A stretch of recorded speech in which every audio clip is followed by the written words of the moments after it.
My first guest is someone who is deciding in the next few weeks whether he will jump in. And in the run-up to a possible announcement, Governor Chris Sununu hasn't been afraid to throw a punch or two or three. He certainly didn't hold back when I sat down with him this week. The former president was this he repeated the big lie, called January 6th a, quote, beautiful day, mocked a person who he sexually assaulted, according to a jury. I know you said you vote for him as nominee, but watching that, hearing that, I mean, is that still well, he's not going to be the nominee. I used to say that's a hypothetical. Supporters are saying, well, okay, this can't be the message. This is a terrible message with a terrible messenger. Donald Trump does not define the Republican Party. I don't think any one individual ever defines the party. It's about those pillars, about what we're about at our core. You've said this many times, that he is not going to be the nominee. But right now he's ahead. Against who? Against Ron DeSantis, against yeah. Nikki Haley, against his former vice president. Yeah. So what exactly is going to stop him? No, I guess my point is there's so many other candidates to get in the race. There's so many more parts of the discussion we haven't. And then a dozen debates. We'll go to Iowa and New Hampshire, and all of this politics is yet to play out. There'll be more indictments on his side and more distractions and everything. And I think the opportunity is to talk about, not just talk about the Trump thing, but to actually show themselves, show their personality, more political game to be played for candidates, whoever they may be, to get on the race, get on that debate stage, and see where it falls. Maybe I do it, maybe I don't. You're still deciding. Yeah, I'd love to be. Tell me now if you're going to run for president, of course. But what would be your first critique of Donald Trump? Well, I see I'm going to go back to 16. I saw a lot of candidates try to debate him on policy. Look, you don't debate Donald Trump on policy. They got massive insecurities. He's a loser, and he lost many times. He lost races in New Hampshire. He really got behind bad candidates that were extreme, that obviously couldn't win in November. If you can't win in November, then we shouldn't even be in the discussion, and he can't win. You think the best argument is he's a... Yes, because he can't win. I did want to ask you about a scene from the town hall this week, which one of the things that Cheryl, someone in a jury, says he sexually abused, defamed, and now has to pay her $5 million. Now, you were not involved in making up the audience, but these are people in the audience from New Hampshire, Republicans in New Hampshire, undeclared voters in that room.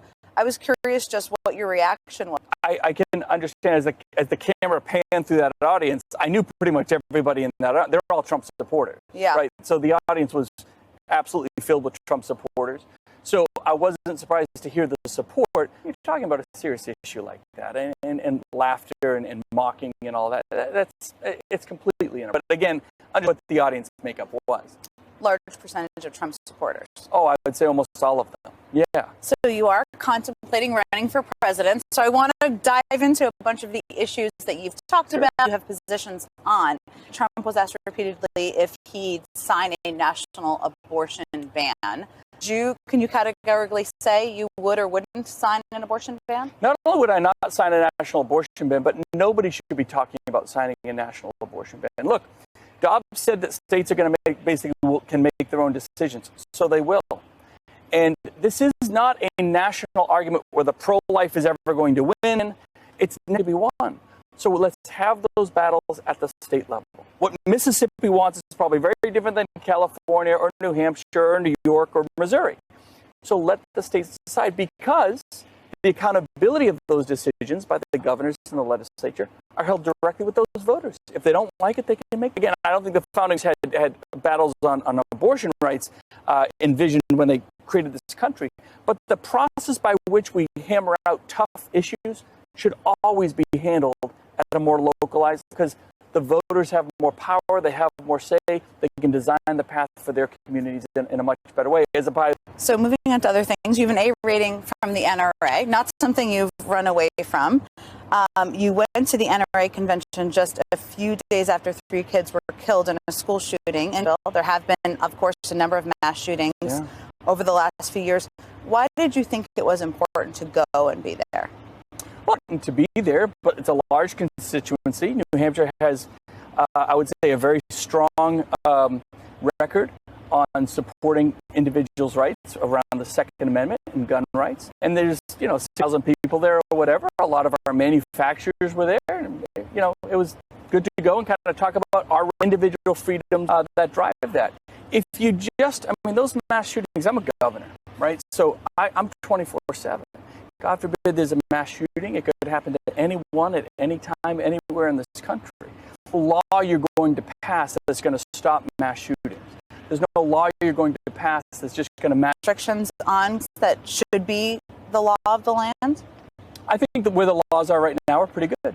Yeah. Well, let me ask you some of the New Hampshire laws, because you're the expert on it and you know how guns are thought of in Hampshire. So in 2019, you vetoed 3 gun safety bills passed by the state legislature. One of those bills, it would have required to leave their guns in the car when picking up their kids from school. So to me as a parent, it sounds like it makes a lot of sense. What doesn't make sense about that? Well, it's public property. So kids should be allowed to bring guns into schools? Well, technically they can. Yeah. But why would that be safer? But it would be pulling away an individual's right when they have the right to do that on public property and public ground. So it's freedom, or it's right to be able to. Okay. Yeah. Do you think teachers? Because one of the things that President Trump called for was hardening of schools. And a training program and a system where a teacher can be armed. And again, there's. That's a real possibility if you don't have other school resource officers. Otherwise, bring in outside school resource officers. Or if a teacher wants to be trained and you have a system in place to get appropriate training, not just Mr. Smith, the calculus carries a gun, you got to have right training and protocols and all of that. And we've made tens of millions of dollars of investment in New Hampshire around the hardening of our schools, around investing in safety. It isn't whether someone has a gun and the training or not. We have that, of course. But it's really about, a lockdown thing. Those things can sound small, but in the moment of that crisis, they can be, very big deal. So we take that very seriously. Well, teachers across the country don't necessarily want to be armed. They've been pretty outspoken if they don't want to be about it. And police groups, nor are responders calling for more teachers to be armed. So I'm just calling that out as like a solution. I'm not calling for more teachers to be armed, other than to say if schools should have the ability to provide some type of resource officer, some type of safety protocols, and an officer, whether it's to do. And if teacher then that has the right training and protocols, and they want to allow that, then that's fine. I don't think we should be handing out guns to teachers per se. But if there's a teacher that has that training and experience and can provide that resource and they're okay with it, I have no problem with it. So another issue close to your heart, you call yourself a fiscal hawk. In the town this week, former President Trump also urged the House Republicans to force a debt default if the Democrats don't agree to spending cuts.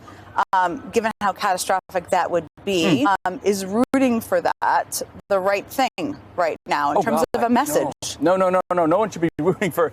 Take a little step back. I'll tell you, one of my biggest frustrations with this town is I think 98% of people in that building right there don't have an economic sense. I think there is a massive economic illiteracy. I can't even get the word out.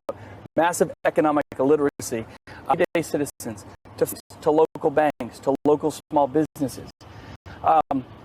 Defaulting on the debt would be catastrophic. It would send a chain of reaction of events across the country that would really free things up. It would be terrible.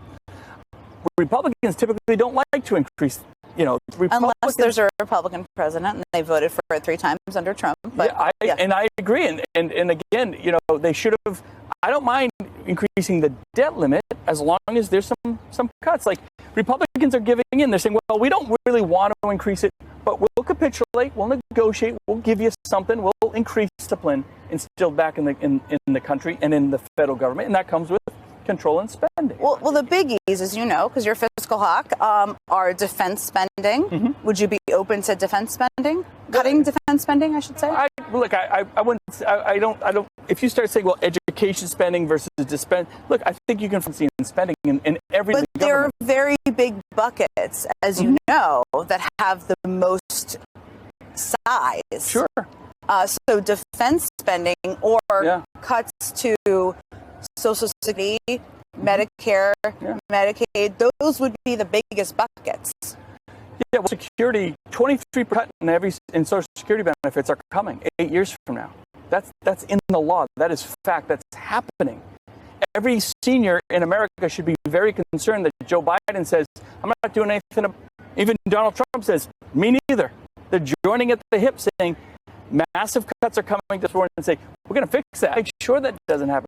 We're going to create opportunity, efficiency in the system. Well, you talked about that. I mean, you talked about supporting privatizing Social Security. Is that something? It's not just about privatizing. I mean, that's kind of an easy answer. It's really about creating other opportunities, options for the kind of the house back in order before these 23. This 23% cut isn't coming 2 decades from now.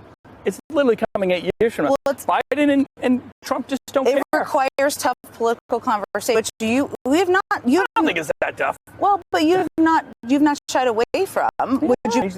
Yeah, look, did they France? Did they do it in Chile? They did it in all these other countries without a problem. Now, do you have to move it to 70? No, I don't think you have to go that far. You can look at the actual numbers, but the retirement age hasn't moved in decades, or maybe ever. I don't know. You'd probably know better